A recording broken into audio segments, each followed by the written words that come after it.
Hello everyone, my name is Julia. This video will be dedicated to creating a jumper. I wanted to knit one for myself. It will be an ordinary jumper, with a raglan design from top to bottom, and seamless.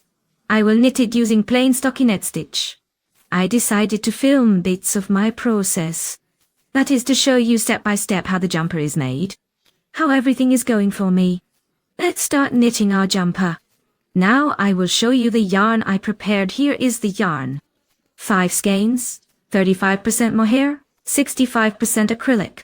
288 meters per 100 grams. The yarn might seem prickly to many, but I am not very sensitive, so I hope it won't be too scratchy for me. Now, I will show you, it is quite fluffy. Here is the mohair.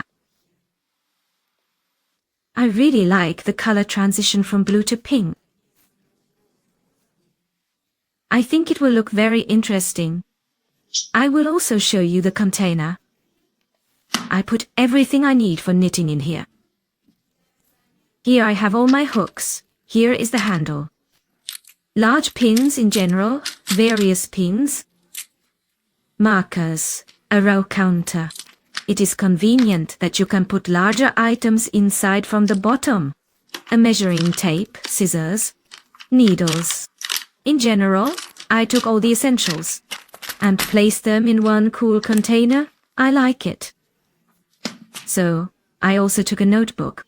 Here, I will make some calculations. Before starting to knit, we knit a swatch. As always, I have already knitted it. And I know my knitting gauge approximately. I hope to guess the cast-on stitches, so I will knit a top-down raglan with a yoke. Therefore, I will now calculate the raglan and the yoke, and I will begin to knit. I decided to mark what I am knitting. I knitted the yoke and several rows, so that I got this kind of swatch. And I see that my raglan line is slightly higher. That is, it is off to the side from my desired raglan line. I don't like it. It seems to me that I cast on too many stitches for the front. Therefore, I think that I will put this knitting aside for now, and I will start with a new ball of yarn. That is, I will cast on 8 stitches fewer, and I will also start knitting the yoke, and then I will do the raglan in the round, and I think it will be better for me. And this raglan line will go in the right direction, slightly. By the way, I have already knitted the yoke, and I will continue knitting in the round. I decreased 8 stitches. I need to switch to larger needles with a long cable now. Probably, slowly. I will knit a bit more and show what I have.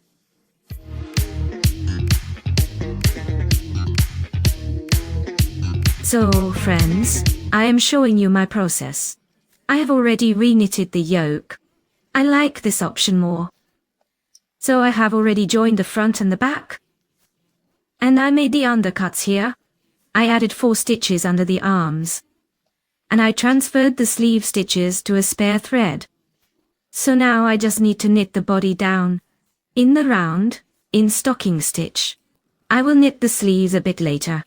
And I have this much yarn left from one skein. It seems to me that the consumption here is small, because I have already knitted a sufficiently large piece. And, by the way, if you take a closer look, you can see some holes here and there. This is due to the fluffy yarn. And when knitting the stitches, the yarn gets caught, and the stitches get stretched.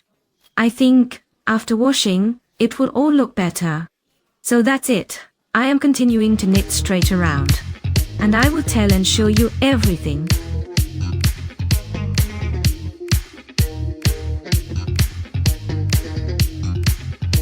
So,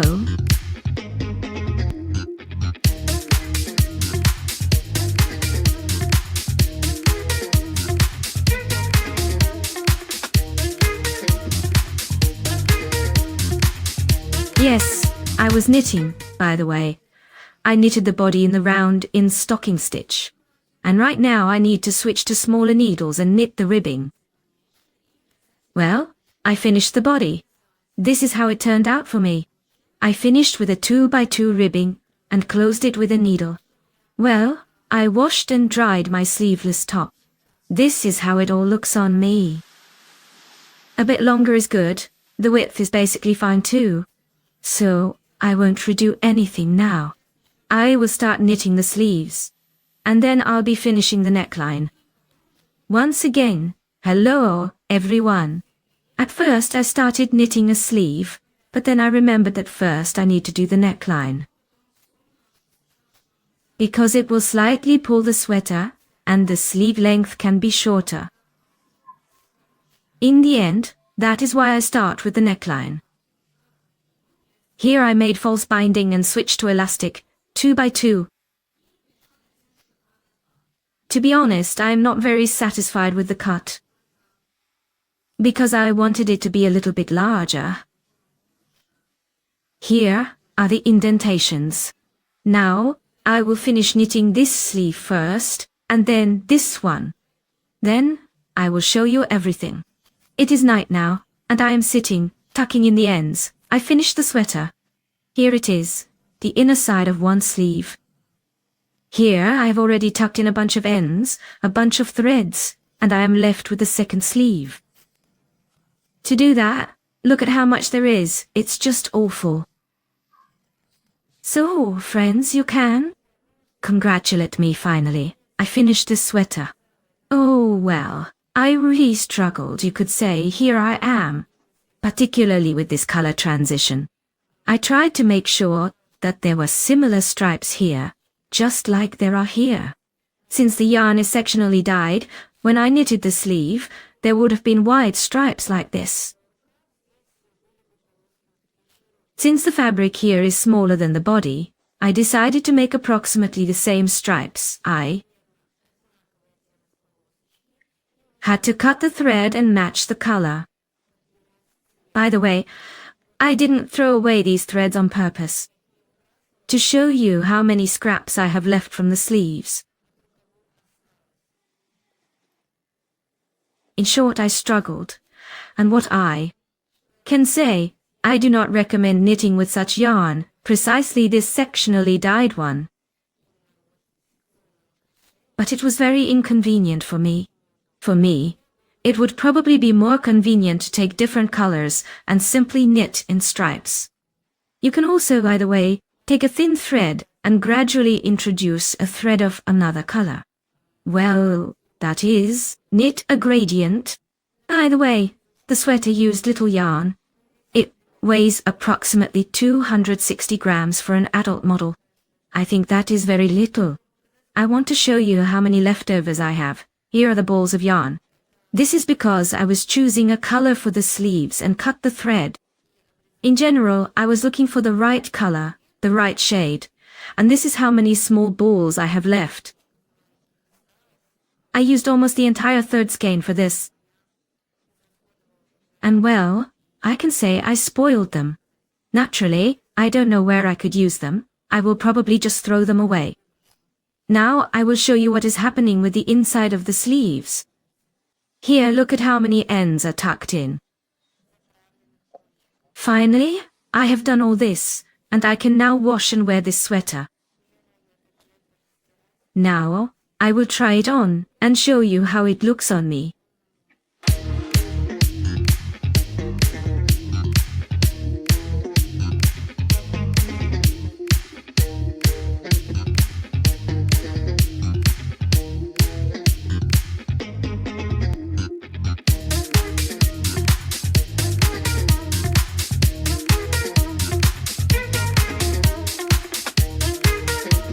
So, here's the sweater I ended up with.